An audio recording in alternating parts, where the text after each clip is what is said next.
Hello, Aldwyn Altuney here. Welcome to Media Queen TV. I have a fantastic guest today, someone I've known for a very long time, the amazing Geoff Harrison. He's extraordinary. He's been in the media for 44 years. He doesn't even look 44 years old. He's been for so long. Such a big history this guy has, coming to us all the way from Amsterdam. How are you, Geoff?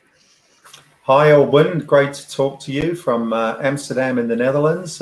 Europe calling, and as they say in Eurovision. and it was a great Eurovision this year, by the way, from Rotterdam. And I think all of those, everyone, including me, because I've been watching Eurovision for 50 years. 50 years I've been watching Eurovision, and since the 60s. Wow.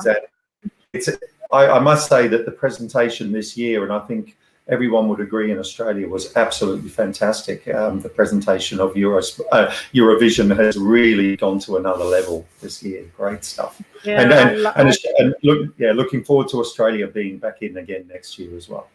Yeah. Yes, I love the Eurovision Song Contest. We used to watch it as kids religiously every year, and I absolutely love it. And I'm sure there are many benefits to being in Europe right now, as much as, you know, the culture. It must be very exciting living over there, and we'll get into that a little bit more. I want to share a little bit of your background with people who don't know you before we get into the crux of this interview. And we do have a hot topic here tonight or today for you. It's noon over there in Amsterdam right now, and it is 8 p.m. here on the Gold Coast in Australia. We're talking about streaming media, the future of global broadcasting today. Such a hot topic, and something that Geoff has a hell of a lot of experience in. Now, Geoff and I actually met 20 odd years ago when I was a journalist at the Sun newspapers, and Betty Harrison, your gorgeous mother, she came to me with stories about local politics that she was very involved in at the time, and she said, "You have to meet my son." and this is how we connected. And at the time, you were doing media and you were doing magic. You were known for Jeff Diamond, doing your magic around the Gold Coast, sleight of hand magic, which is a really tricky thing to do, and you're so good at it. And you know, you just had such an infectious personality, and we've just stayed friends and gone through so many journeys together. We've worked together since then and stayed in touch. It's been an amazing journey. So a little bit of your background. For those who don't know you, Geoff actually started in radio with 2UW Sydney as a 16-year-old in 1977. I was actually 3 at the time then Geoff. Roles included announcer, chief of news, foreign correspondent, radio TV production, editing, and voiceover. Some other things about Geoff is I'm just going back here. He's a freelance journalist. He is a voiceover artist, published travel writer, professional journalist, video producer, TV channel owner, who is the CEO and founder of Ski TV nowadays. He's an accredited winter sports journalist for all sports, covered 2 Winter Olympics, the Calgary in 1988 and Norway 1994, for Australian national radio networks. He actually owns Ski TV Limited UK, which owns a satellite broadcasting license for Sky TV UK and an OTT, we'll talk about OTTs today, an OTT delivered network of Sky TV's snow and ski-related online TV channels. He's also currently creating Europe's own Ski TV channel. He's launched Ski TV on networks such as Roku Network in USA, Amazon Fire Stick UK Europe, and Ski TV now is also launched on sportstribal.com to various major networks, actually in April, as of April this year, and around the world, such as Vision, 247, Zumo, Firework, Plex, Samsung TV, LG TV, Panasonic TV networks, and later he'll be expanding these channels to all ski-related countries in the world. So this will be the equivalent of the Golf Channel in the US, which is absolutely huge. And the list goes on. You've done so much. You've worked with BBC Radio in London for 15 years, 10 years as an Australian radio correspondent for BBC Radio 5 Live, former news director at 3UZ Radio in Melbourne, Australia on Jack Blackman Ian Cover Show, newsreader, journalist, Radio 3AW, Melbourne, and so much more. There is just so much of your media background, Geoff. It's phenomenal what you have achieved in the media, and it's such an honor and pleasure to know you all these years and to remain such great friends. Now, Geoff, my goodness, I don't know where to start with this really. So maybe let's just start at the beginning. Like, can you tell us a bit about your history, about your background? How did you get into the media in the first place? Sure. Well, being old, you get to cram a lot in. That's all I can say about all that. Yeah. One good thing about getting older is you get a lot of time. Well, born in London, Irish parents, to my mother, Betty and Tom, and we, my fabulous family, 2 brothers, and my father was working on as an electrical, engineer, and he worked all around the world. So by the time I arrived in Australia in early 1970s, it was 74, 75 when we arrived from Australia via the United States, when my father was working on airports and that sort of thing. And then in the United States, I was in school, and I wasn't really interested, and in the UK, I wasn't really interested in anything else except radio. I was a complete radio freak. I really wanted to get into radio since I was like 10 years old. I couldn't believe that there were guys, I was listening to Radio Caroline and Radio London in London that were coming from offshore boats, and coming from Radio Luxembourg. And I would listen to these radio stations under the covers in my bed and think, these guys are having a ball. They're playing the best music. They're excited. It was the best music time, the early 70s. And I think a lot of people my age will agree the early 70s, mid 70s, late 70s was some of the greatest time for music in history. And I got really amazed that these people could be sitting there playing this great music, being disc jockeys and getting paid for it. And I thought to myself, that's what I want to do. This is what I want to do. I want to be on the radio. I don't want to listen to radio. I want to be a radio announcer. So when I got to Australia, I was in school about 15, 16 years old, and I hated school, and I hated everything about it except I wanted to be in radio. So I pestered, actually 2UW was in Kent Street in Sydney, and I actually went into Kent Street to get a job, and the lady was there, and you could just walk in off the street basically, and the lady there said, no, we don't have any jobs at the moment for 16-year-olds, sorry about that, see you later. So I'd come in the following week and I said, hi, I was just in the area, and I wasn't just in the area because I had to travel by train from Fairfield, which is a hell of a trip. And I went in every single week for 5 weeks. And she said, listen, we do have a job for you now because you're not going to stop coming in, are you? And I said, no, I'm not. This is the #1 station in Sydney. I listen to it all the time. Everybody does in Sydney because John Laws was there. And she said, well, we do have an opening for a panel operator cartridge kid to, record tapes onto cartridges, because that's what the way radio was worked then in the studios. And she said, go up in the lift with Arthur, the lift driver, because 2UW had its own lift driver called Arthur, which, he was just there to drive the lift. Went up to the 4th floor.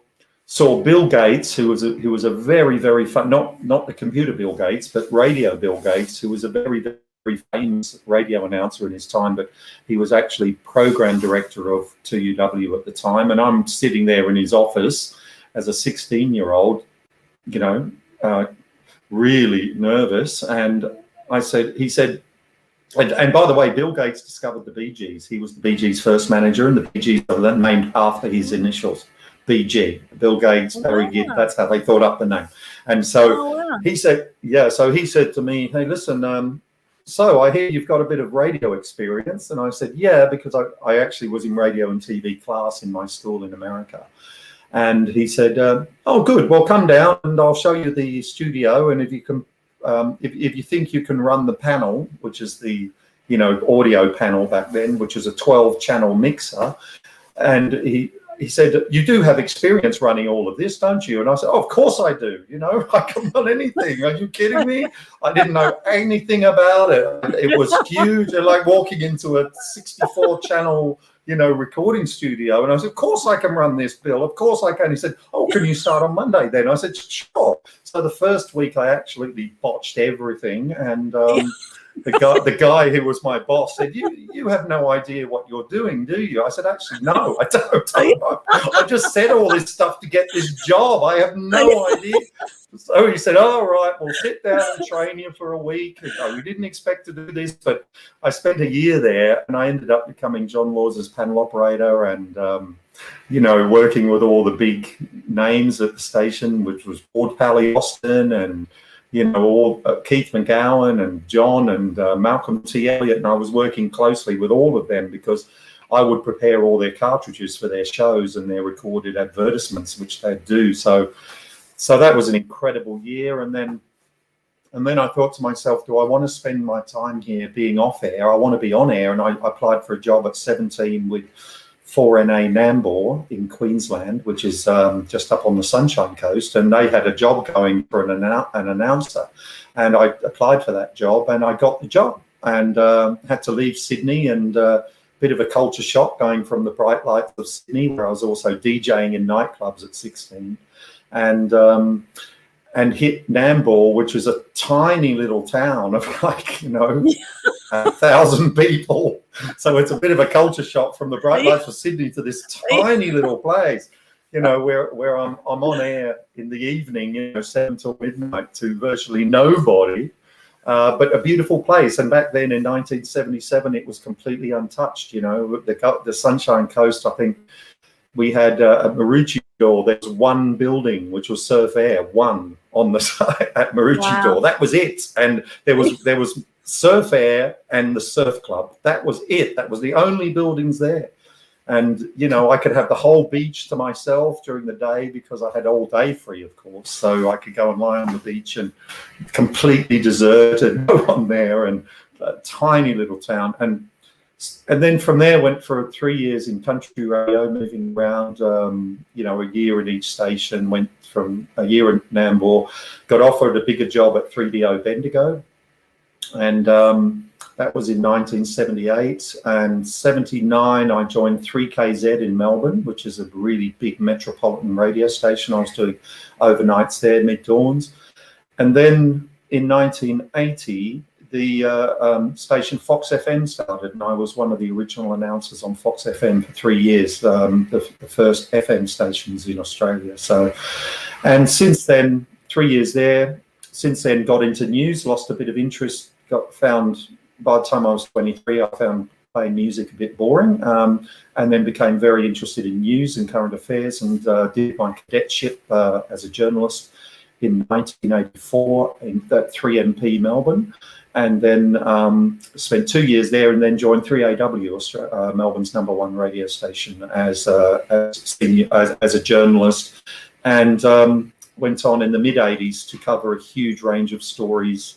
And during this time, I was actually DJing every year at Falls Creek, a ski resort, for a couple of weeks. And I made the huge error of asking in 1983, what's the local radio station here? And they said, we don't have a local radio station here. It doesn't exist. There is no radio station in the ski resorts anywhere in Victoria. And I saw an opportunity there. And during my time in between being a journalist at 3AW and 3UZ, later as news director by the time I was 28, I decided to start my own radio station. And I said, this is what I've always wanted. Why work for people where you can own your own? So it took me 8 years to get a radio license, going through the government applications to get a radio license to broadcast FM. And I started the first ever FM radio station in history in the Victoria, in snowfields, any snowfields in Australia, at Falls Creek and Mount Hotham in 1990, and ran that for 5 years. So, and during that time also started reporting for the BBC as Australian correspondent for Radio 5 Live, and basically back in the early 2000s, I moved over to Europe, and I got interested in magic as well back in '96. Trained in Las Vegas, lived in Las Vegas for 3 months training in magic, and because radio and the media, as you know, Aldwyn, is very, very unstable. You can lose your job at any day, at any time, no matter how good you are. So I got into magics to help me to travel around the world and be able to be a bit self-sufficient wherever I went. So did that. In the early 2000s, I became the BBC radio and TV correspondent in Sweden, covering all of Scandinavia, and did that for about four or 5 years up until the big crash in 2008. And then since then, I've been, freelancing, doing radio work. Also in Australia, from your neck of the woods, I ran beach radio I was involved with that for 10 years in the 90s. So it's a lot I crammed in there.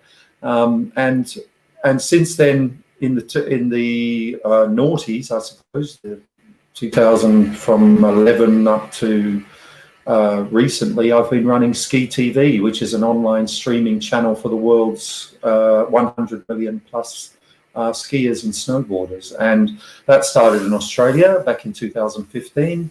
And since then, it's exploded quite a bit. And since then, I've moved to Europe and here full time, and running Ski TV across the European continent, and now going into America as well. So I'm sorry if that's a bit overwhelming, but that's my whole thing in a bit of a nutshell, So, amazing. Yeah. Amazing, Geoff. I bet you've seen some phenomenal changes in that time. What has it been like going from back in the tape days to, how the world of media is now? I mean, Facebook only started in 2004, right? And now we've got half the world's population on social media, active social media users. And it's a massive change. So what have you noticed in the world of radio, TV? What have you noticed the biggest changes have been in that time? Well, funnily enough, back in 1996, I had another idea to create a software program that, and I squeezed in my degree as well in that time at Monash University. So, but at that time, crazy. So at that time, people were still transferring audio from reel-to-reel tape onto cartridges in radios. That's the way radio stations ran for and you've probably seen pictures of radio announcers with 5 billion tapes around them, cartridge tapes that are a bit like an 8-track tape. That's cartridge, and that's how we run. So every cartridge contained a song or an ad, a 30-second ad. And I said, hang on, we've got computers now, there must be a better way. Back then in 1996, MP3 came onto the market, compressed audio, and MP3, which everyone knows now, but back then no one knew anything about it. It was just, what is an MP3? What does it mean? And it means moving pictures group, by the way, moving pictures times 3. That's what it means. And not many people know that either. So it's, and I developed a program called Radio Wolf, which allowed people to record from tape onto an MP3, and then that became an organizer for radio stations. So Radio Wolf had 100 radio stations using my program to play out via a Windows 96 computer back then, which was the highest of the highest tech. Windows 96 was like it.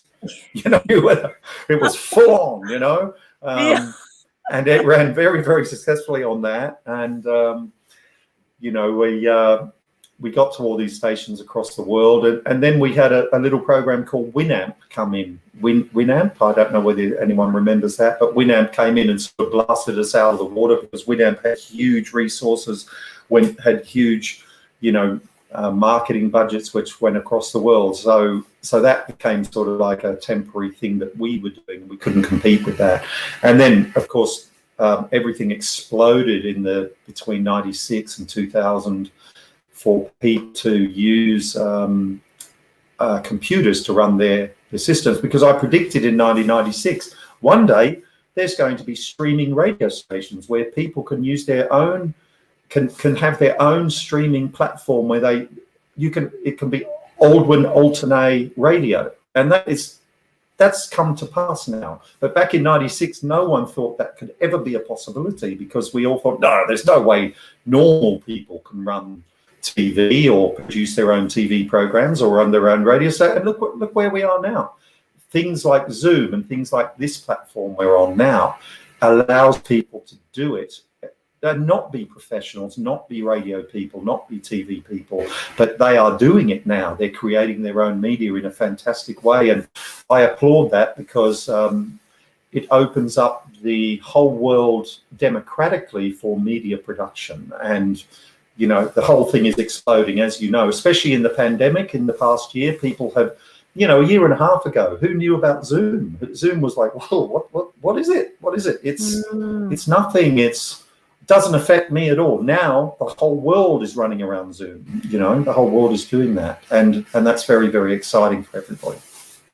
Yes. Well, interestingly, now there's over 2 million podcasts worldwide now, Geoff, and Zoom actually tripled its income during COVID. Actually, when COVID started in March, Zoom just went exponential. It went crazy. So, you know, it's amazing. While some businesses and people have been struggling around COVID, others have been absolutely booming. And this is the thing, is if you don't embrace new technology and if you don't constantly move with the times, you will get left behind, right? So, you know, you need to be willing to change and move with the times and get up to date with the tech. And the tech changes so rapidly, doesn't it, Geoff? You know, having done a lot of videography work yourself as well, you know, how have you found keeping up with the changes with the technology? Well, as you know, you're a photographer as well and a video maker. Yes. And you know, I've got cameras that cost 3,000 to 6,000 euro.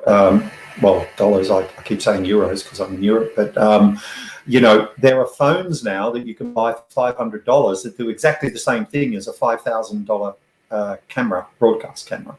And we have now the stabilizer units that you can buy for, you know, $100 or $150. And anyone can set themselves up now as a pretty good cinematographer if they prepared to study the lighting and get the angles right and all that kind of thing. So that's another way that technology has completely changed the whole game.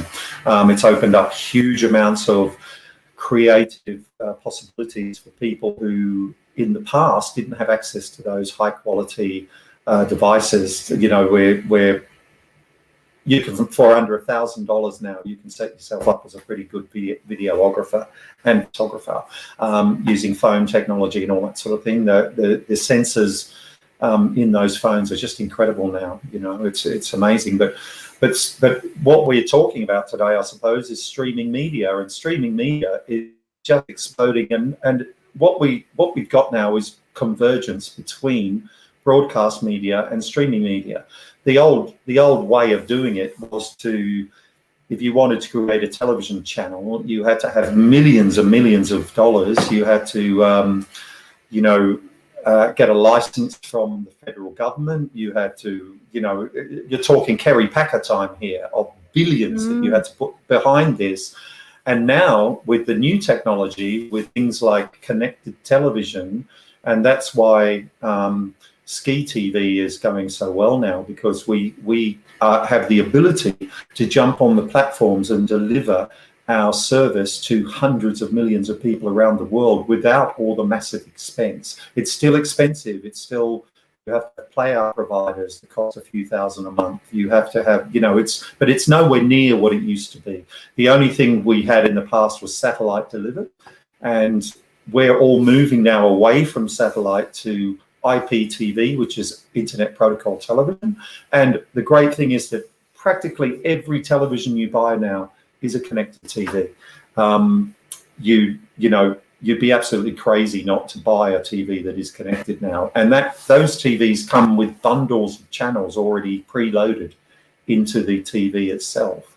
And you know, there's a great way of doing that for us to get onto those platforms to reach those hundreds of millions of people around the world without all the massive expense. And that's what TV is doing now. We're part of the new breed of TV channels that just stream pretty much onto major platforms around the world. And we have hundreds of content providers who give us their content, people like Red Bull and North Face and Atomic and all sorts of other people give us their content, and we make our own content.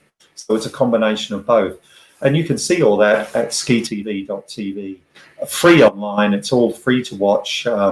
And this is another thing, you don't have to subscribe to watch our service. You can just whack us onto your connected TV at home, and we're there, and increasingly on major platforms as well. Wow. Yeah. Very cool. And we've got the Olympic Games apparently coming to the Gold Coast, I've just heard, coming here. Oh, really? Oh, wow. Yeah, I've just heard that I think someone said 2023 or something. Wow, that's interesting. It's coming here, probably because Gold Coast hasn't been that affected by COVID, so maybe they're thinking it's one of the safest places in the world to do something like this. So we'll see. Well, you had a great Commonwealth Games there. The Commonwealth Games were excellent. We had a couple of years ago. We did. We had a great Commonwealth Games here. So interesting times ahead with that. So what about your history with skiing? Were you always a skier as a young kid, or what got you into skiing? No, not really. Well, the way I got into skiing was in 1983. I was working at Fox FM as an announcer, and I had 4 or 5 weeks holiday built up, and a friend of mine in Melbourne who worked for 3AW called David Mann, a very, very famous guy in Melbourne. If anyone's from Melbourne, they all know David Mann from 3AW. He's an absolute legend. He rang me up and he said, "Geoff, what are you doing for the next few weeks?" And I said, "Well, I'm just on holiday in Melbourne. I'm not doing anything. I'm just hanging around." He said, "Listen, I heard you DJ as a part-time thing," which I was then. And he said, and we were doing all that on vinyl, of course. The first time around, we weren't cool retro. We were just, that was it. You had a crate full of records, and that was, and we hated lugging those huge, but now it's all cool hipster, but back then it was like, oh my God, we had no choices. We just had to play all the records and buy all the records to play them. And he said, "Look, I've got some friends of mine who own a pub up at Falls Creek in Victoria, which is a great ski resort. And they said, they're looking for a DJ for the next few weeks, and would you like to go up and DJ? And all you have to do is play records between 10 p.m. and 1 a.m. and that's it. And you get paid, and you get free accommodation, and you get free food and free drinks." And I said, "Well, I'm in. I'll go." I had no idea about skiing, never been to a ski resort, and got up there and decided one day, well, I've got all day free. I might as well learn how to ski, which was, and just started to, and then I absolutely fell in love with it. I just couldn't believe it. And I was going back to the Man for a few years after that, and just got completely enamored. And that's where I got the idea for a snow radio station, which I started up in 1990, Snow FM. And but that's how it started in skiing for me, and I've been hooked ever since. So I've been skiing pretty much full on for the last, and I actually ended up living at the resorts running Ski TV for 5 years. So I'd ski every day for 3 or 4 months, in a season where a lot of people only get to do it for a weekend or a week. I was living in the resorts, Mount Buller and Falls Creek and Mount Hotham, running, employing 5 people as my announcers, and we were doing everything by hand. It was all manual. There were no computers back then in 1990. It was, there were, but you couldn't run music on them or anything like that. They were just glorified spreadsheets, glorified. Your program was either a game of Pong, or a word processor, and that was it. And they cost about $5,000 for a computer, which in today's money is about $15,000. So there was no way. So we were all just playing music up there, spinning the discs at our, makeshift studios at the ski resorts, which is an incredible time, absolutely incredible to do that.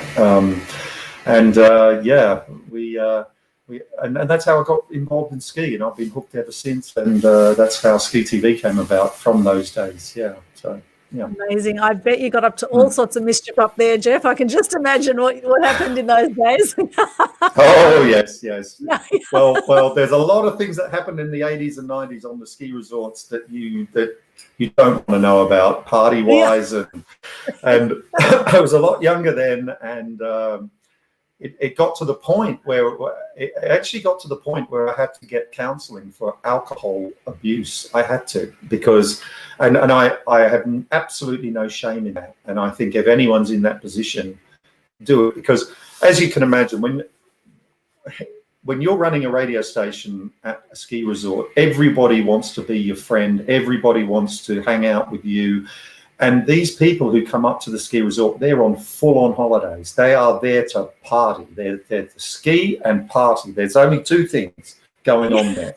And it's very hard to say to these people, no, I don't want to party with you. Absolutely not. I think you're boring. Get out of my, it's like we're all skiing. We hit the après ski at 4 o'clock and then it goes into the night. And that's day after day after day for months. That's the way it is. And around about 1992, 93, I hit the wall. I just couldn't, I was having pains in my liver. I was having all sorts of, and I actually went to a counsellor in Melbourne and he said, Geoff, you're an alcoholic. You are partying way too much and you're hitting the booze way too much for your health. So I went through a 3-month program of detox, and I went through, and since then, ever since then, I've become extremely careful about my alcohol consumption. And if I do, I'm not completely teetotal, but I'm extremely aware of working in this industry too. You have to be on time, you have to be together, and I see alcohol now as a bit of an enemy. I have to really keep it under control because it's very easy for it to get away with you. And it's been good. I'm so grateful for that. I'm so grateful for going through that, negative time, because if I kept going on the track I was going, I probably wouldn't be here today. And there's a lot of people in the industry, in media, who realise that. And because it's so easy in the media, there's always events, there's always free parties. As you know yourself, you get invited to a lot of stuff because of your position in media.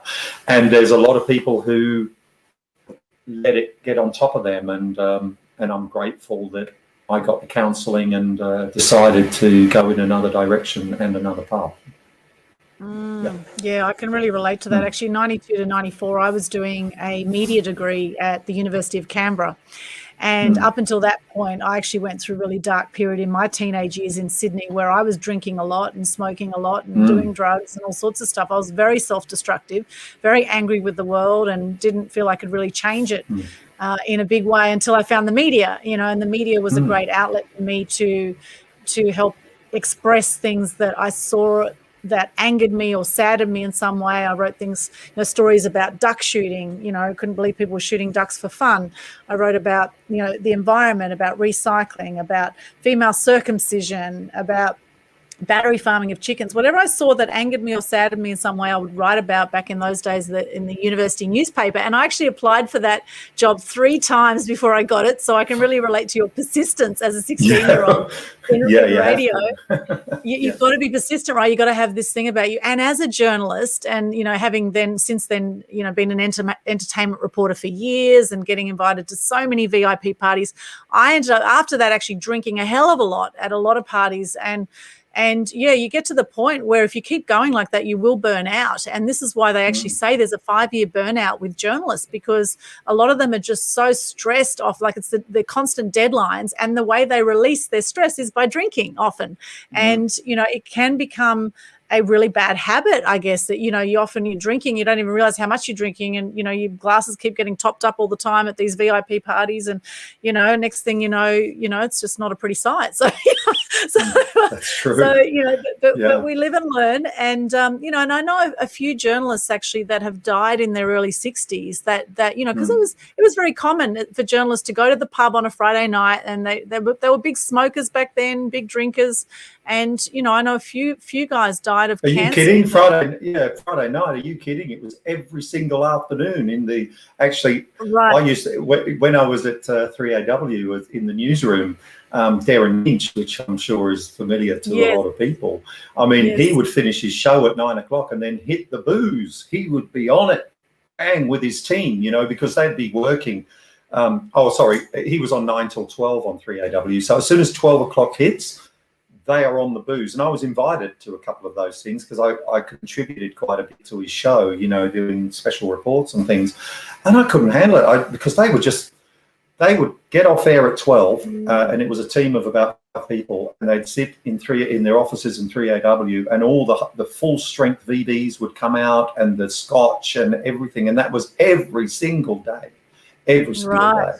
And Right. that was really normal for journos to do that. That's just being a tough, Yeah. rough journo, you know. We can booze, we Yeah. can do all these crazy stories, and quite frankly, I don't blame them in a way, because some of the stories that you're covering as a journalist really hit hard. I mean, you know, I'll give you a couple of instances with me. One instance was I was at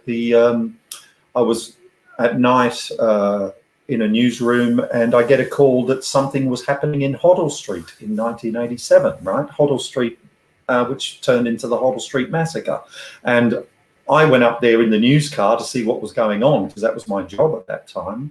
And there I was under the news car being shot at by Julian Knight, the mass murderer. So that sort of thing is just everyday work, you know. And I stayed there for the next 24 hours in the news car, no sleep. I went, you know, from being shot at to doing live reports across Australia from the news car, which was parked right across the road, looking at all the dead bodies, looking at all the people who'd been killed and injured there, and having to report it every hour for the next 24 hours. And that sort of thing really hits you mentally. It hits you not so much at the time, because you don't have time to think about it at that time, because you've got a job to do. People are relying back at the station, and they wanted the news, and you get that kind of experience, and it hits you probably 3 months later. You realize it's, and it wasn't diagnosed back then in the mid-80s. PTSD, it wasn't, you know, post-traumatic stress syndrome, no one even realized it existed.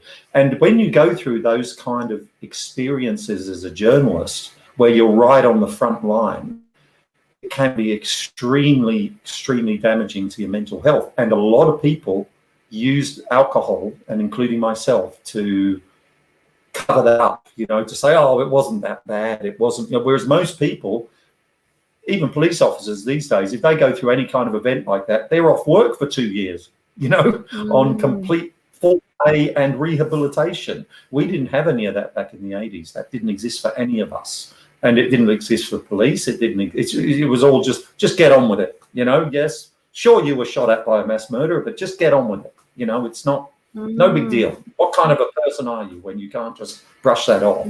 And that just wouldn't be allowed these days. It wouldn't be allowed to happen, you know. But that's one of the big reasons why a lot of people drank back then as well. So yes, that's true. That's true. And it was a very stressful job. It's very stressful meeting deadlines, yet alone turning up at situations which are potentially life-threatening for you. I mean, I remember when I was working at the Queensland Times in Ipswich, and I ended up at an accident scene before the ambulance and before the police got there. It was an elderly couple in a car that had collided with a semi-trailer on the highway, and the trailer had these massive train bogies on them. The bogies had tipped and landed on this elderly couple, and they were cocooned in the car, still alive. So I turned up because we had the police scanners back then. I was there with the photographer as the journalist at the Queensland Times, and we turned up, and you can see an arm popping out the side of the car. And, you know, I mean, soon afterwards the ambulance and the police got there, but, you know, to see that and then to have to report on that and to talk to the guy that was the truck driver, who was obviously in shock, and, you know, trying to get the details from people who were all in shock and all trying to deal with what had just happened, and, you know, burying it with alcohol, and, you know, it's very, very stressful. Post-traumatic stress disorder was not really acknowledged then, and you see this with a lot of people who come out of the army. You know, how many people who come from being in war or war zones or war times end up being massive drinkers, and, you know, trying to bury the PTSD you know, dramas with alcohol. It never leaves you. It's always embedded. And I had a friend in Melbourne who used to back in the 80s and the 70s, he ran a program called Newsbeat, which was his job every single night, was to go out in the news car and attend accidents. That was his job. And I said to him, I was drinking with him in a pub. I said, how do you do it? He said, I don't know. I said, I've seen in the last 10 years, you wouldn't believe the stuff I've seen, because he is there, and in all our news cars back then, we had two-way radios and police scanners. So, you know, we could tell, and the police on their scanner, which we were allowed to have as news journalists back then, we would often get there at the same time that the police and the emergency services got there to a scene. And yeah, the kind of horrific things that you would see is just out of this world, and that's why I wanted to get away from that a bit, because I'm a bit too sensitive for all that stuff. I could never do that for 10 years. It would just drive me absolutely mental to go through that every week, and I don't know how those guys did it. Very tough guys and girls who did that sort of thing. Yeah. And it was almost expected that you needed to be tough to be able to survive being in the media. You know, it's almost like it was expected that you had to have this kind of toughness about you, otherwise you just would not survive. And this is why sometimes journalists can be blunt. And I say to people with my media training, you know, sometimes when journalists are being, you know, it might seem like they're being rude or being blunt to you, but it's just because they're under incredible stress. They're, you know, they have full-on deadlines, and it's becoming even worse now, I would say, as time's gone on, and there's less and less staff now, less and less team members to do the work. So there's even more pressure now. Even more now. Huge. It's 24-hour-a-day news cycle now. You can't get away from it, because it's not only the radio and TV, it's the social media, it's the Facebook pages, it's the company pages. People are devouring news in a big way. And I think the stress on the current journalists is even more than it was. And people think it's easier. It isn't, because yeah, you might have to post something every hour of every day, or your original stuff, you know, and as what you say about being tough is really, really true too, because I spent about 5 years as a court reporter for the Melbourne Magistrates Court, you know, and being there every single day, seeing all these people and criminals and getting to know them and getting to know their stories, and they would open up to you, funnily enough, because you wouldn't think that a journalist would be the person that a criminal would open up to, but they sort of thought, well, and one guy I got to know quite well was Chopper Reed, you know, because he was around back then in the 80s, and I got friendly with him, and you know, and he had a sort of a respect for journalists to say, yeah, you're sort of like us, you know, you're on the front line here, mate, you know, you're tough, you know, you come to the court and we see you and give you a wave and everything, you know, and you're going, these people are like murderers and killers and super hardened criminals. But they also had a bit of respect for us as journalists, where they sort of treated us as a sort of equal type thing, not as, you know, equal in their criminal world, but they knew that we could show them in a particular light. And if you watch the movie Chopper, with you know, which is all about his life, he absolutely loved the media, because the media was his way of getting to be famous, you know. So in many ways, these people were like all over us as friends. And it was a bit weird, you know. They'd say, listen, mate, I've just got out. Yeah, I'm you know, I know he's sentencing me to 10 years for murder, but would you like to come down to the pub later and have a drink, you know? I'd say, well, yeah, well, all right, you know, it sounds like fun, you know. And yeah, mate, but the guy I murdered, he deserved it, mate, you know. He asked for it, you know. But I like you, though. You're a cool guy. I like you, Geoff. You know, come down and have a drink. Oh my goodness me, you know. So all that kind of stuff was quite amusing, you know.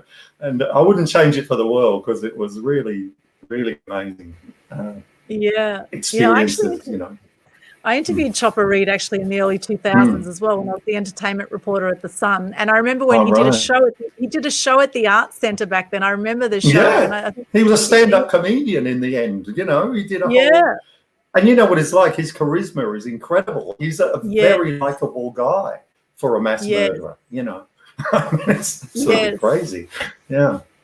Yeah, absolutely. We've got some people watching. We'll say hello to we've got Neem G. Hello, Neem. Nice to see you there. Hi, Neem. We've got Ahmad Fayed here. Hello, Ahmad. Good to see you. We've got Mike Coleman saying best of luck.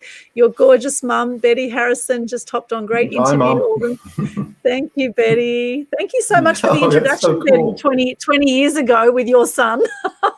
Here we are. On the Gold Coast, Yeah, from the Gold Coast. Geoff and I were just saying how amazing it is that we've stayed in touch all these years and we've been through so much. So, Betty, you're a very good connector. There you go. You must have known that Geoff and I needed to catch up. So I really thank you for that. My mum has been so supportive of me all through my career. She's been, and my dad, of course, who passed away recently, Tom, and you were at his funeral, his memorial, and it was amazing people. Yeah. We've as a family, we've all been around the world and all done had some incredible experiences. So it's fantastic. And so thanks, Mum, and thanks, Dad.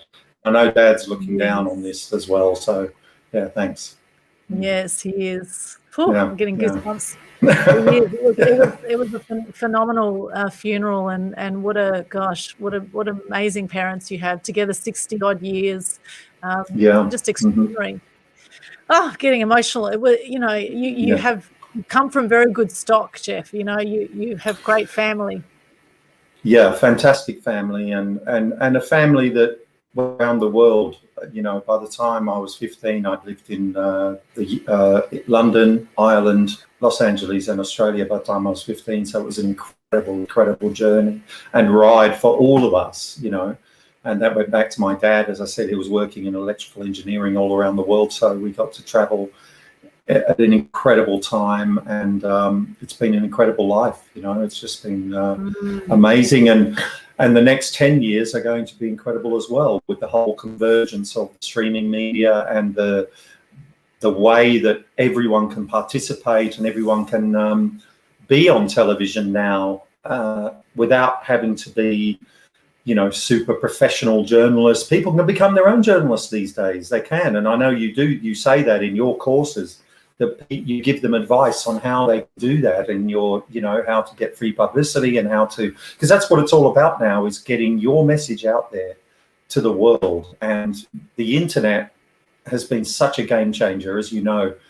Back in 1994, actually, I was at the Winter Olympics in Norway, and we had something there called, in Lillehammer, we had something there called an intranet, which was just a connected group of computers in a private LAN system, LAN system, local area network. And when I first got to the Olympics, they said, "Welcome to Norway, welcome to Lillehammer. You're a journalist for the Olympics. Here is your email address." And I said, "What are you talking about? What is that?" They said, "It's an email where you can actually go on our local computer system in the media village, and you can arrange things like meeting up with people and sending people messages." And I said, "Wow, that is absolutely incredible." It was so well organized, and that was in 94, and that was all on the military system, because the actual the system where everyone had an email didn't come till maybe 96, 97. That's when it really started to hit properly. And back then, 94, we were like 2 years before the consumer internet. And I remember going in, I actually met a very nice woman in Stockholm after the Olympics, and said to her, "We must keep in touch." She said, "Yeah, well, I work for GE, General Electric, so I have an email address as well." So I actually took her email address and flew to New York from Norway and Sweden, actually. That's where I fell in love with Stockholm and Sweden in general. And I went to New York, and I had a few emails piling up, but I remember walking into a big city Wall Street office thinking, they will have a computer here with email. They must, they're a huge Wall Street investment firm. And I walked into the lady at the front desk. I said, "Hello, I'm sorry to bother you. I'm a journalist from Australia, and I was wondering if you have email, access to email here, because I can't check my emails." And she said, "Sir, I have absolutely no idea what the hell you're talking about, and if you don't leave, I'm going to call security." So I said, "You don't use email here?" She says, "I've never heard of email. I don't know who you are. You're a weirdo. Get out." So I said, "Okay." So I spent the next month or so trying to find somewhere that had even heard of email. That was in 94. So how the world changes, hey? How it was quite incredible, Yeah. Amazing. Yeah, well, I was editing the university newspaper back then, back at Curio. And we had using Quark Express to edit the paper back then. illustrator, and we actually had emails too in the newsroom there in the student union at Canberra University. Yeah. And we had an intranet in the newspaper newsrooms as well. We had intranets.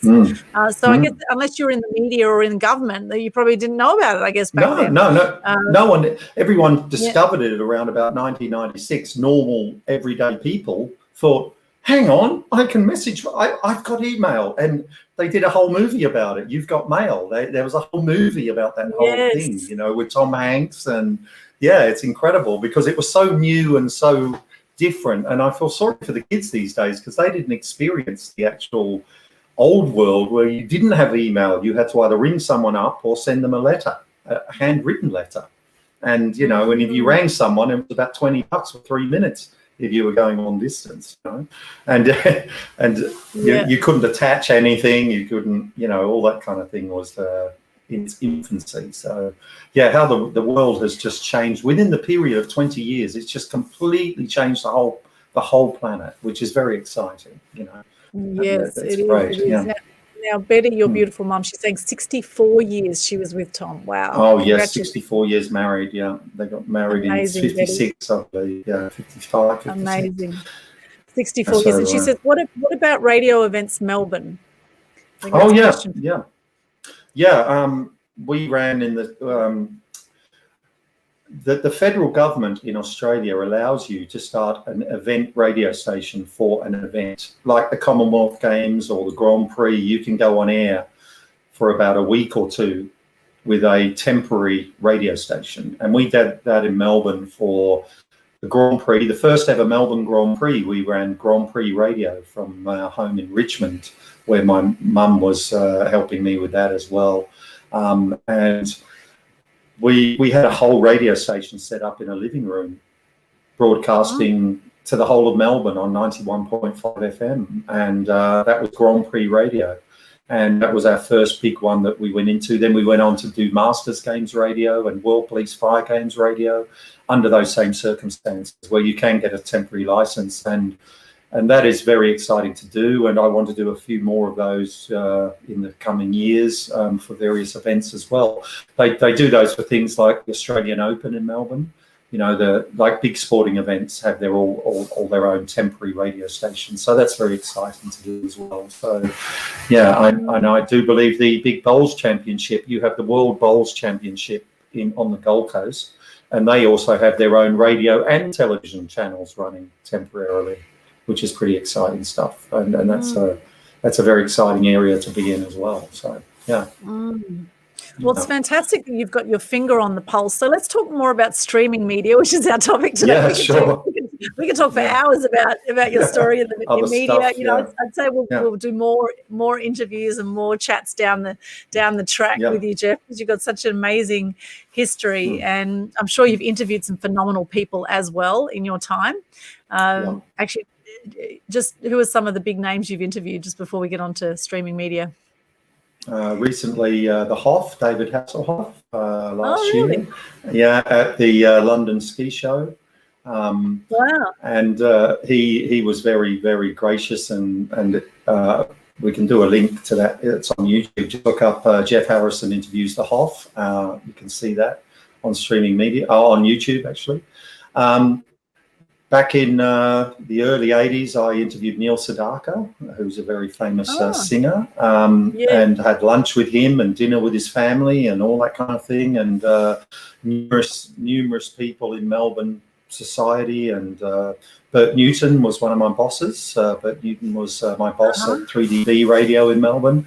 And, there's a whole range of people that I could mention, but it probably be another half an hour just on that stuff. So Peter Ford, Peter Ford, the entertainment reporter in Australia. I actually help him crash the Logies one year because he didn't have an invite. That was when he was about 23 years old, and he didn't have an invite to the Logies, and I did, right? So I snuck him into the Logies. He did, and they didn't want him there. They said, "Who are you? You don't have an invite." I said, "Oh, he's with me. He's my producer. He's my producer. Yeah. He's coming in with me." Right? And we went up to Ray Martin, Ray ran the midday show in Australia for many years, and I walked up to Ray Martin in the after party at the Logies at the it was at Crown, actually, Crown Casino, and I said to Ray, "Hi Ray, Geoff Harrison, accredited journalist, and this is my producer, Peter Ford."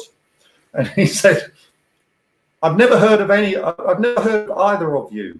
I've never heard of you. I said, well, yes, that's true, Ray. But Peter here is destined to become one of the greatest entertainment reporters in Australia. And he said, I very much doubt that. And he was wrong, because Peter will tell you that story if you ever catch up with him, because the day we crashed the Logies, we actually crashed it with Jane Holmes as well. She snuck in with me as well.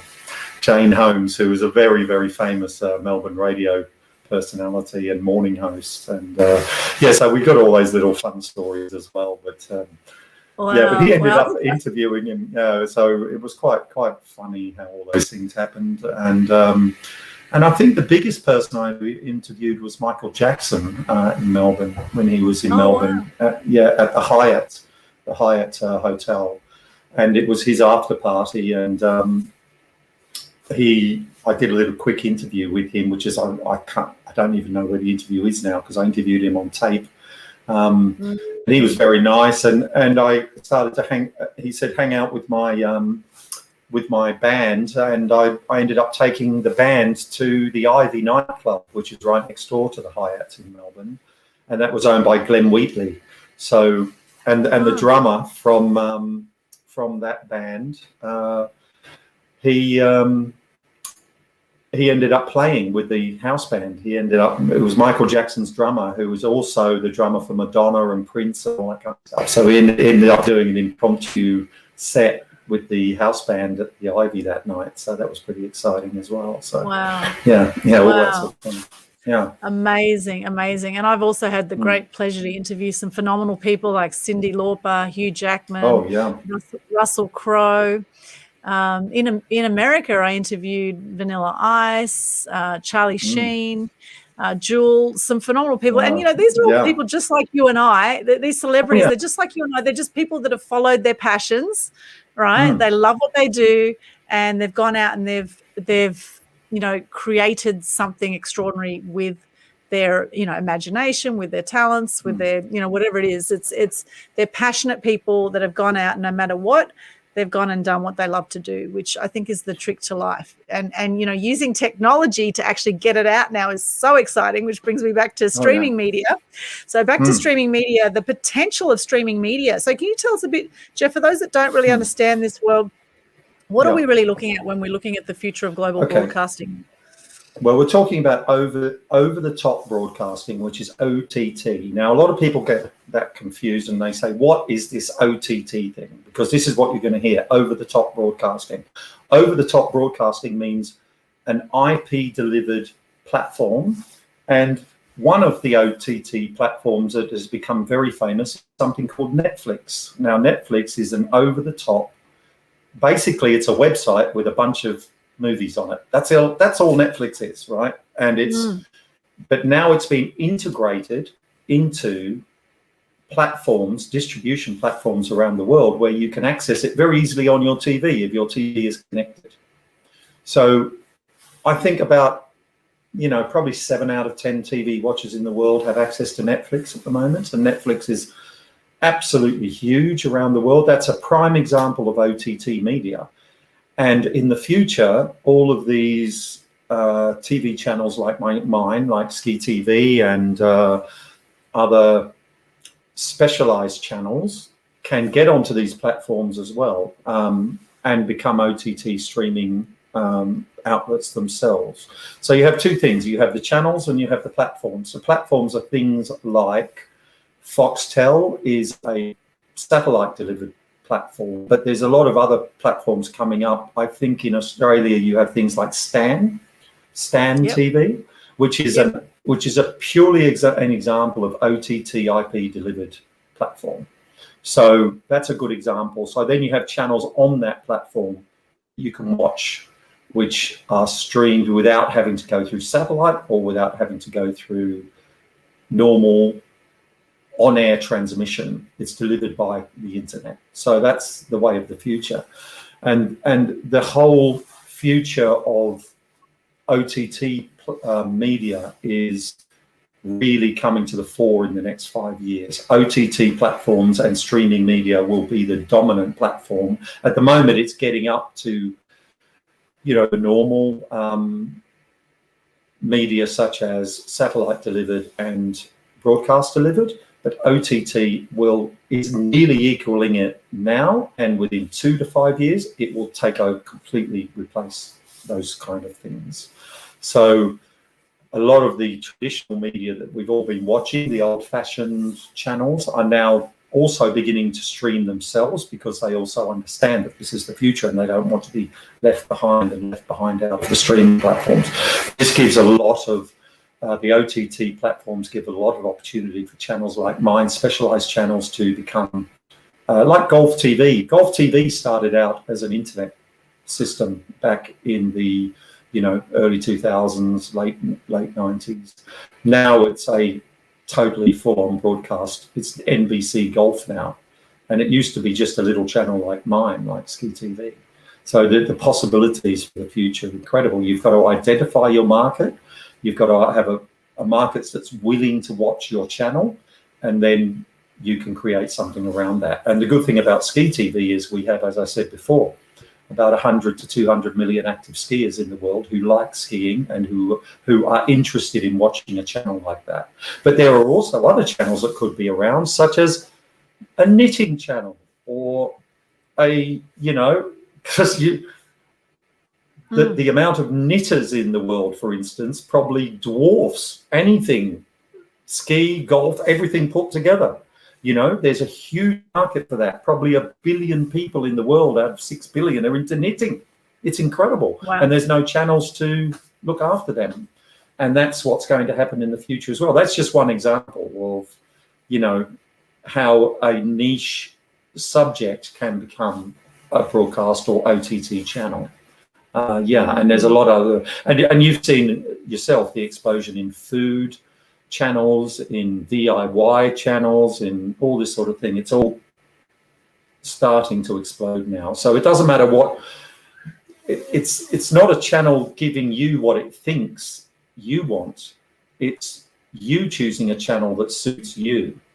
And it's up to us broadcasters and OTT providers to create these channels that fit to the market. And that's the way it is. So everything will be specialized, not because back in the 70s, 80s, 90s, all the channels were trying to be all things to all people. But now it's being segmented and sliced up. So if you like skiing, you watch Ski TV. If you like golf, you watch Golf TV. If you like knitting, you watch Knitting TV. That's the way it's going.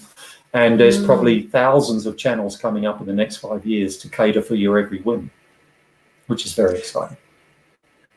That is very exciting. And so for content providers, it needs to be a certain quality, right, to actually make it onto these channels. Platforms. These platforms. Yeah. So what kind of quality are we looking at? What do if people want to create their own show, what do they need? Well, it's funny because the quality that you broadcast or on any platform equals the amount of people who are going to be interested enough to keep watching your platform. So it's no use putting up a bunch of content that is just someone in their bedroom, just, like YouTube. It's completely different to that. You have to have decent quality, which looks good on TV and looks at maybe nearly broadcast quality or equal to broadcast quality before you get people watching on a regular basis, because people are so fussy these days. They want to watch, and even people producing YouTube content, their quality of content is absolutely unbelievable. It's broadcast quality that you'd see 10 years ago on any major television channel. So the bar has been set very high. So if you want to produce something for broadcast, it better be good. It better be pretty good quality. On Ski TV, we search for content that is very exciting, well produced, well edited, good sound, good lighting, all that sort of thing to present to our viewers.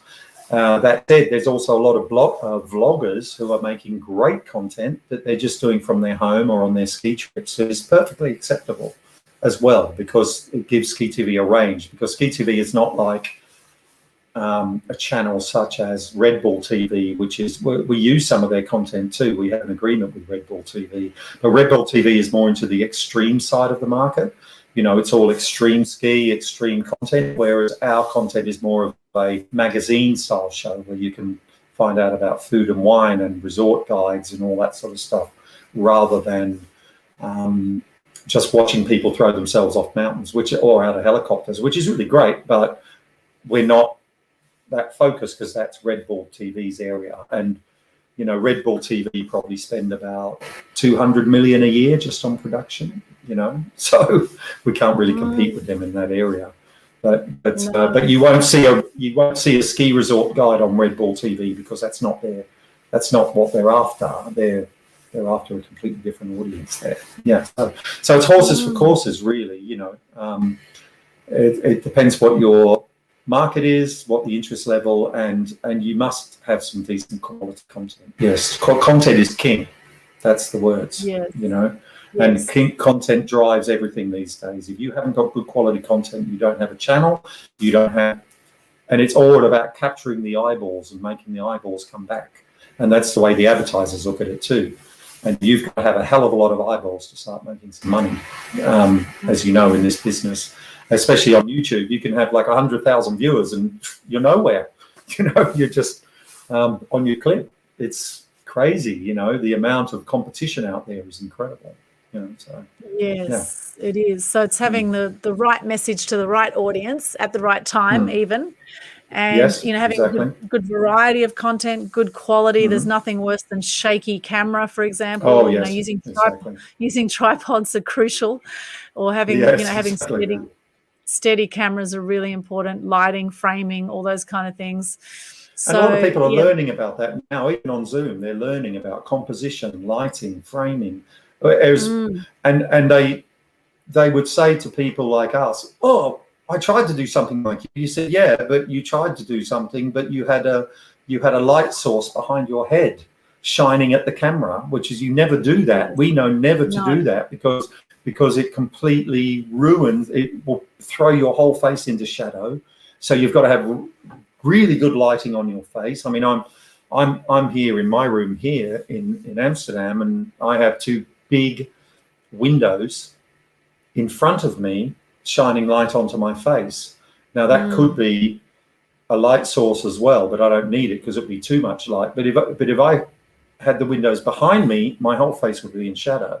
And that's what a lot of people don't understand when they're doing photography or trying to record a film clip or trying to record something on Zoom. Your lighting is so crucial, because it can make the difference between you looking like a horrific, you know, alien, or looking nice, you know. So the lighting is very important, and positioning and where you are and framing, all sorts of things. But people are learning about that now, which is really great. You know, it's really good. Yes. And the kids, especially the teenagers, are so into this stuff. The stuff they're making, their vlogs from home, and that's why a lot of them have become YouTube stars in themselves, because they produce this stuff to the max. I mean, they've got hundreds of thousands, if not millions of viewers, and they're just doing it from their bedroom. But they've got everything set up completely correctly. You know, and when it's so beautiful to look at and so professional to look at, but they just might be talking about a product or what they did that day. But you don't realize the work that's gone in to setting up that studio. It's quite a bit of work. It's not just pointing your camera phone at yourself. You know, it's a whole lot more than that. Yes, there's quite a bit. I've got a studio set up here. I've got a green screen. I've got a special mic. I've got a softbox light on my face. So, you know, there's quite a lot going on here. And, you know, it's important to understand this and to get your head around the technology, because if you want to present the best way you can online, then it's important to have the right tech and at least to start educating yourself on this. Because we are in a time now. The great thing, just one more thing. The great thing about that is, if you want to do this at home, you can buy all this stuff on eBay for so cheap these days, can't you? I mean, you can get softbox lights, or for $100 or, you know, whatever. It's very easy to organize it if you really want to do it properly. And I'd encourage people to do that. Yeah. That's true. It's cheaper now than ever before. I mean, I've got a 3-meter green screen that cost me about $400 back in the day. It's a proper thick velvet green screen, but now you can get them on eBay for $100. You know, as you say, you can get the whole setup with the stands and everything. You know, everything for like $500. Use your own camera. Use your own phone as a camera. You know, people do that all the time. It's incredible. Yes. So massive opportunity for those who do want to produce their own content. And, you know, people follow people. There's a great book that Sam Cawthorn from Speakers Institute just did called People Follow People. You know, we want to connect with people. And actually content consumption since COVID has gone up at least 60% that we know of. So more and more people are going online looking for information, looking to connect with people, looking to learn about specialist niche subjects such as skiing and knitting and all these different things, right? So, you know, what is it that you can bring to the world if you're watching this right now? You know, what genius do you have? You know, what are you possibly teaching? What genre that you want to go into? Start producing a few things, and there's a million different subjects out there. A million. Yes. That people can go around. Yeah. Look at what interests you right now. What are you spending your time? What sort of hobbies are you doing right now that you could start something around? So massive opportunity, and with the world now of streaming media and the future of global broadcasting, such massive opportunity to get your message to the masses now with this amazing technology. And so in saying that, Geoff, what is the future of Ski TV going to look like? Well, we're just about to launch on some really big major platforms in the United States. We're just about to go onto Vizio, Vizio, and they have their own TVs in 33 million homes in America. We're just about to go onto the local Now network, which has 7.5 million monthly unique viewers. We're going on Rakuten TV in Europe onto 90 million users. We're already on Roku, Roku actually owns Netflix, not the other way around. Roku is huge in the United States. And we're looking at Stan TV in Australia. And we're just going to increase our distribution, you know, hugely over the next 6 months, and ready for the opening of the ski season in 2021-22. I know that the ski season has just opened in Australia and New Zealand, and we're very involved with these Australian ski resorts as well, and New Zealand. They send us all their content, and we want to ramp up to become one to an equivalent of Golf TV, which is now a massive broadcast channel in the United States. So that's the future for Ski TV. It's about a 2-year program. We've just got some major investment from the United States and from New York, and we are moving ahead to become a really big force in the streaming television world. Yeah. And people can check us out, skitv.tv. You can see you can see our live stream there. You can see all sorts of things there on our website. Here it is, skitv.tv. I'll just pop that into the comments for anyone who wants to check that out. Skitv.tv. And if you go to watch live, you can see what is broadcasting on Ski TV 24 hours a day on the watch live tab, which starts automatically. Yeah. And we also have a link here to a great video you've done on Ski TV as well. That's on YouTube, so you can check that out as well. Yeah. Wow, very exciting. And, you know, this is the thing, for those who want to get some content out and to possibly, like Ski TV, get themselves out in some of these major platforms, you know, all these channels are looking for content, right? They're looking for content like never before. So it's a very exciting time now to actually, you know, become your own radio star or TV star and get out there and do it and share yourself. And, you know, it's very, very exciting, Geoff, and so excited for the future of skitv.tv. Your mum's saying here that you are, she says, Geoff is in the Hall of Fame. She says Geoff is the Radio Hall of Fame. Yeah, absolutely. I'm on the 3AK Radio Hall of Fame in Melbourne. Together with a bunch of other radio celebs and that sort of thing. But I never saw myself as a celeb. I was just a overnight radio guy, and a guy set up this page, the 3AK Hall of Fame, and he 3AK is a big station, and I was involved with them part-time for many, many years as an announcer. He stuck me in there, which is very, very flattering, and because there's some big names on the 3AK Hall of Fame. And 3AK actually was located at Channel 9 in Bendigo Street. That's where the studios were. So I did a lot of work with Peter Hitchner and all those guys, and Newton, and and quite funny, because on 3AK I was the overnight announcer when it was in the beautiful music format, and we were #1 in Melbourne. Believe it or not, with the beautiful music format, it was incredible. And Sir Eric Pearce, I don't know whether you've heard of him, but he's a very, very famous, he's a bit like Brian Henderson in Sydney. He was the equivalent of Brian Henderson. And so Eric Pearce was the chief newsreader before Brian Naylor at Channel 9 in Melbourne. And his cat Marmalade used to come and sleep with me overnight in the studio. So, and the cat actually, and 3AK is a 4-story building at Bendigo Street in Melbourne, and the cat used to ride the lift, so he'd sit there and look at people saying, "Press the button for me," and he'd go from floor to floor getting his treats and during the day. And then, and he had it down, anyone who comes to the lift, he'd just say, "Hello, press the button, come on, get your act together. I need to go to the 3rd floor now." And at night he used to come in and sleep in the studio with me, and I'd stroke it, which is great when I was working, because it was so great, because he'd always hit the place at the exact time. He'd always hit at 1 a.m. He'd be waiting outside the studio door to come in and jump up on the desk and sleep overnight, ready for his big next day of being spoilt by everybody at Channel 9. So it was quite amazing.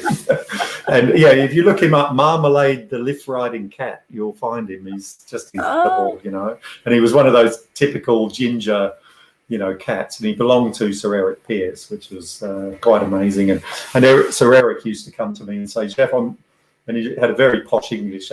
Geoff, I'm very, very, very happy that you are looking after Marmalade every night. Thank you very much, Jeffrey. It's very good of you. And yes, Marmalade is very happy," all that kind of thing. So it was quite amazing. That was back in the days of the Don Lane show, actually. Don Lane was being produced there every night. And actually, after the Don Lane after party, people used to walk by my studio, and they used to come in. I mean, international superstars, because they say, "Oh, there's a radio." They'd all had a few drinks at the after party, and they'd say, "Oh, can we come in and say hello?" And one very early morning at about 1:30, a very, very inebriated Gloria Gaynor came in, and she was completely smashed on one wine. She goes, "Hello, I'm Gloria Gaynor." I said, "I know you are, Gloria." She says, "Can I say hello to your listeners?" I said, "Sure you can. Plonk yourself down." She was completely smashed. And I said, and she was slurring everything. She's, completely slurring. "I just want to say that thank you for listening to my song. I Will Survive. And I made it as an anthem for everybody." And I said, "Well, that's wonderful, Gloria. Thank you for popping by." It was hilarious. It was so funny, That sort of thing, that used to happen a lot, yeah. Oh, wow. I think there's a whole book in you, Geoff. I think so. I'm looking forward to reading that when and if you put that out. I think it'll be amazing. Oh, yeah, great. Yeah, and I love that song, "I Will Survive." Love it. So, well, actually, they said, and when we were playing it back in 1978, when it first came out, we all thought, "Oh, this is going to be a bit of a one-hit wonder. This isn't going to last very long." But God, they're still playing it today. It's like it's like the song any DJ will put on that song, and it's instantly floor-filled. That's like 40 years later, 45 years later. My goodness, it's incredible how that works. Amazing. Yeah, it's still big. Yeah. You're such an adventurer, Geoff. I can just imagine some of the stories that you have along your adventures. Do you think you'll constantly be traveling for the rest of your life, or do you think one day probably. Yeah. you might just stop somewhere one day? You've been in Holland for how many years now? On and off 17 years in the Netherlands. I just became a Dutch resident, actually. I've got wow. because I'm a British citizen, I'm an Australian resident, but I'm also a Swedish resident as well, because I spent quite a few years in Sweden. If I was going to stay somewhere, I'd probably be in Sweden, because the houses are really cheap there outside the cities, and it's beautiful. And I love Swedish people. I love the whole Swedish culture, and such a beautiful place. But probably even if I did have a house there, I'd probably be traveling 6 months of the year anyway. So, it's just a base in Europe. But I do love Amsterdam.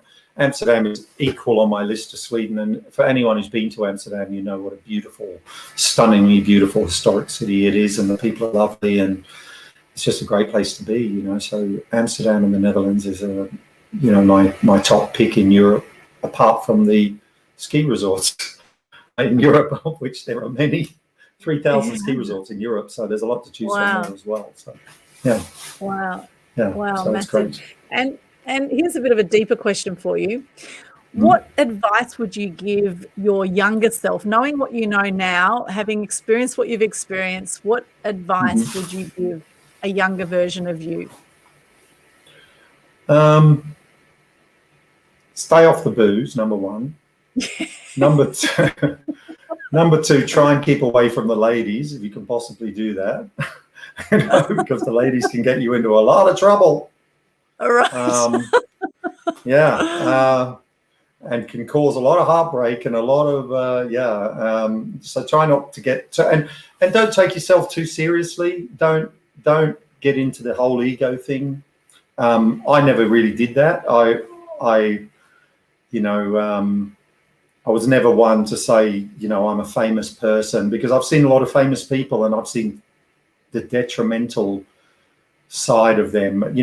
Perhaps in my early 20s, I wanted to be a bit famous, but that soon got knocked out of me when I saw the negative part of being famous by hanging around quite a few famous people in Australia. And I saw the restrictions that are put on their lives, in many ways, that they can't, just go out and have a meal and be private. Privacy, believe me, kids, if you want to be famous, it's not all it's cracked up to be, because you lose your privacy, you lose all the things that you work at, which you think are going to be beneficial when you're famous, have completely the opposite effect, because you lose, and privacy is number one. And once you can't go outside the door, it doesn't matter how much money you have or how successful you are or how famous you are. And being famous means you cannot go and just have a meal without all eyes on you, and that is very, very awkward. It's very, very wearing after a while, and that's why a lot of these super famous people turn to artificial substances, because they just can't handle it, because they've got all the money, they've got the cars, but they're locked away in cages, and that's not a good thing for anybody's mental health. It's not a good thing. So if you try and if you're going to get into the media, there's a very famous guy called Casey Kasem who ran American Top 40, and his line was, and it's a very famous line and very true, reach for the stars but keep your feet on the ground. That was his famous saying, and that's what I'd advise any kids these days. Don't let all the lights and the hunt for fame change you as a person. Always remain the same as you are, and just enjoy small things, just going out for a meal and just being free to go and relax with your friends and hang out and do things like that. It's very, very, very important, and that's the real highlights of your life, not being the center of attention, not being at the big scene, and not being part of this thing. You are allowed to be in the background, and that's probably sometimes the best way to be. Yeah. I think that's brilliant advice. So, Geoff, when you're not doing ski TV, what sort of things do you enjoy doing in Europe? Well, I'm a magician here. I'm a professional magician. That's my other job when I'm not doing ski TV, and I work around with about 15 or 20 restaurants, bars in Amsterdam, and they allow me to come in and do magic for their patrons, and I enjoy that. I get a bit of release from that, from all the media stuff, and I've been a professional magician since '96, on and off around the world, and yeah, that's been very, very enjoyable as well. So it allows me to be a bit of a performer without being behind the scenes, because Ski TV, I'm very much behind the scenes. I don't like being on camera. I'm very much a producer. You know, I'm a director, producer behind the camera, not in front of it these days. And that's what I do to sort of have my performing side come out, you know, and get the reaction from people, which is very good too. So yeah, it's good. Yeah. You're very good at that, I must say. Your magic is extraordinary, and it's very difficult, I would say, to do sleight of hand magic like you do. However, you know, every time I've seen you do your magic, people just absolutely love it, and you blow them away. Yeah. So, you know, that's just another side of you. And then apart from that, what about things, you know, what about like hobbies for you? What about like, you know, dining out? I don't know, what sort of things do you do in Netherlands? Well, I just ride my bike. I love to ride. My bike because everyone rides bikes here in the Netherlands, especially in Amsterdam. So it's just wonderful to just get on the bike and go for a big, long bike ride for, say, 20 kilometers. And it's all flat here, so there's no hills. There might be a little bridge occasionally, but that's it. So I have friends who live in a place called Naarden, which is a beautiful Spanish fort town about 18 kilometers out of Amsterdam, and it's a lady who I used to work with back in, and she's got a little girl who I do magic for her and her friends when I go down there with, and she's there with her partner, and I just love taking a ride out there and doing, you know, hanging out with families and just doing my, you know, just a basic thing like that is a big day out for me. And the other thing I love to do here in Amsterdam, you can get a boat for like €21 and jump on the boat, and it's a whole hour boat ride through the canals, and it's an open bar. So if you want to have a drink, you can have a beer or a wine, all included. And I like to take my friends on that. If I have a friend to show them around Amsterdam, I just say, let's just jump on the boat for an hour. It's equivalent of about $30, you know, and wow. I have one or two drinks, but they some of them hit it. You know, you can have as many drinks in the hour as you like. And that's boatamsterdam.com. And they have beautiful big boats, and they take you all around. And I say to my friends, if you are an alcoholic, just go around again, you know. It's fine, you know? It's cheaper than drinking in the bars, my friend, you know. And you get on the boat and meet all these crazy people, you know. It's pretty good, yeah. So so that sort of thing is great. Yeah, Amsterdam is really set up well to do that sort of thing. And just the people in Amsterdam are so beautiful, and the people I've known here for 17 years are just, I'm part of their family, because it's like a little village, Amsterdam. It's a bit like Surfer's Paradise, you know. You'd see, once you get in there, you know pretty much everyone after a while, you know. It's a great feeling of a village atmosphere here. It's really good. Yeah, beautiful, beautiful. And on the point of drinking, everything in moderation, okay? Everything in moderation. Have a drink or two once in a while, but just keep it down. Yeah. Don't go crazy. You don't have to keep drinking till you're falling over. You don't have to do that, you know. That's one thing I've learned now, that I tell my young self, don't keep going. Just have a few and then hit the mineral water. You're still drinking, hit the mineral water. Much better. Exactly. Mix it up with water in between, absolutely, so you don't end up with a massive headache afterwards. Or doing something you might regret. Yes. Well, that's right too. That's right. And what happens in those ski resorts stays in the ski resorts, right, Geoff? Exactly. We won't go there. No. Okay. I don't know how I survived it, actually. So, Well, you're looking amazing for 35, Geoff, I must say. So actually 39. Thank you very much, Aldwyn. I'm offended by 39. I'm going to be 39 for the rest of my life. Yeah. Oh, Geoff, amazing what you've done. Congratulations on all of your achievements, and on Ski TV, onwards and upwards. It's so exciting. And, you know, you've stuck by Ski TV. It's been quite a few years now, and it's just going from strength to strength. So it just goes to show, you know, when you stick with something, when you're really passionate about something, you know, hang in there, and, you know, it's amazing what can happen. And It's not a short process. Nothing worthwhile is overnight. Nothing. And I have a friend of mine, and he said to me the other day, people are saying that I'm an overnight success, but it's only taken me 40 years to get here to have this overnight success. Yes. Yes. They only see the successful part, none of the crap behind it. So, Exactly. Yeah. Some people say it takes a lifetime to be an overnight success, right? So, exactly. That's right. So the main thing is just stay on your path, be true to yourself, do what you love. I think that's the big trick to life is just, do what you love, because, a third of people die by the age of 65. So, and Geoff, I think you're a great example of someone who has definitely made the most of life and continue to make the most of life. And, you're just extraordinary. I always enjoy chatting with you. I miss hanging out with you since you haven't been on the Gold Coast for so long. And, you even had a studio here on the Gold Coast there for a while in Southport. We did some great stuff there together. So, you've done some extraordinary things. And I really want to thank you for your time, Geoff. It's been amazing. Now, any final words you'd like to leave people with before we wrap up today? Be yourself and stay true to your dream. Have a dream, stay true to it, and don't let the obstacles get in the way. If you really believe in it, go for it. And if you really and do what you love, don't do what you hate just for the money or whatever. Don't do that. Find something you love. And even if you have to do it part-time for a while, get into something you really, really love, and then everything else will fall into place. Everything else. And one more thing, just be your own best friend. Be your own best friend. You don't need other people to make you whole. You don't be a compliment to another person, but if it doesn't work out, you've still got yourself as your best friend, and that's very, very important, I think, in relationship area.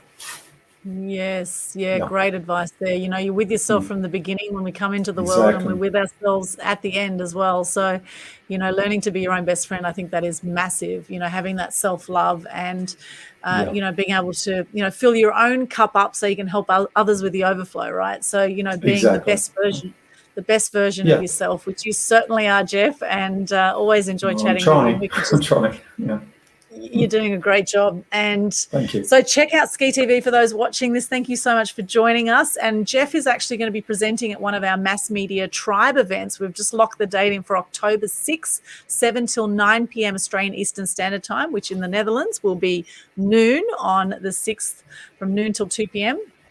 on the 6th of October. So Geoff is actually going to present a slideshow presentation and go into a lot more detail on this same topic, streaming media, the future of global broadcasting, which will be amazing. So I hope you can join us for that. We haven't got the promo out yet, but you've got the date. So lock it in, 6th of October. And we have Mass Media. That'll be amazing. Yep. And we have Mass Media Tribe events every month leading up to that. We also have the Global Good News Challenge currently on right now, which you can start your Global Good News Challenge sharing gratitude and good news. You can start that anytime before tomorrow. It's a 6-day Facebook Live challenge. All the details are in the Global Good News Challenge Facebook page, pinned to the top of the page. It's a very powerful thing to do to get into gratitude, particularly at a time now where some people are really struggling during COVID, etc. So, you can shift your state just by thinking of something you're grateful for, or even better, speak it out. Speak out what you are grateful for. Not only will you shift your own energy, you'll be able to shift the energy of those around you. And that is incredibly powerful. So the link for that and all my links, social media links, are in Linktree/Aldwyn, which you'll see in the chat there. And the one link there goes to all my social media channels. I also have some events next week. I'm running the How You Can Gain $1 Million Worth of Free Publicity free webinar. I'm doing one at 11 a.m. on Monday and one at 7 p.m. next Thursday. And in fact, Geoff, I've got a slide in there about Surfers Paradise Beach Radio when we were in the Gold Coast Bulletin together, standing for Beach Radio to come back. So you actually get mentioned in those webinars. So for anyone watching, if you want to hop along, you'll be able to see a photo of Geoff and myself on the beach with Pete the Surferoo and Dane, one of our other friends then, on the beach. And ended up being in the Gold Coast Bulletin as a poll. And there was a poll going for, do we want Surfers Beach Radio back again? That was just one of the amazing things we've done together Geoff, as well as attended many expos. And we got 70% of Gold Coast people in the bulletin said they wanted beach radio back, but the council said no. So boo, boo, boo to the council. Yes, boo-hoo to the council. The council here are just shocking on the Gold Coast, I must say. But let's not go there. That would be other conversation. We won't go there. We won't go there. Thank God there's good people here on the Gold Coast. But the council, well, let's not go there. They can make things very hard sometimes, and yes, it's just a whole other world. But anyway, that's governments for you in general. So we won't go there. However, Geoff, look, absolute pleasure to be with you, and really thankful for your time today and for your sharing your wisdom and some of your amazing journeys. I look forward to the book. Here we go. I'm putting the challenge out to you, Geoff, to do a book, because I think you'd have an amazing book in you of stories. I think it would just be phenomenal. I think I'd have to, lock myself away for a year in a nice Swedish house and write it. And hopefully I don't get visited by some crazy woman wanting to break my legs or something like that, like in that movie. So, I wouldn't put it past somebody, but it's like I said, the past is the past, so okay. Yes, there's a lot to learn from that. Thank you so much once again, Geoff. Thank you for watching this wherever you are in the world. Hope you have a beautiful day or night. And stay tuned. Check out Ski TV. It's amazing. Some phenomenal content on there. And stay tuned for October 6th and come back and see Geoff present his you'll be able to ask him questions there as well, to do his whole presentation there at the Mass Media Tribe event. We have a group on Facebook and Meetup you can join, and stay posted with details on that, and we'll be covering this topic in more detail. Streaming media, the future of global broadcasting. Thank you so much, Geoff. Signing out now. Thank you for watching. Thank you, Val. Tot ziens, which is thank you very much, and see you later from Amsterdam. Thank you. Totsies. Totsies. Right? Totsies. Yeah. Totsies. See you later. Bye. See you. Bye. Bye.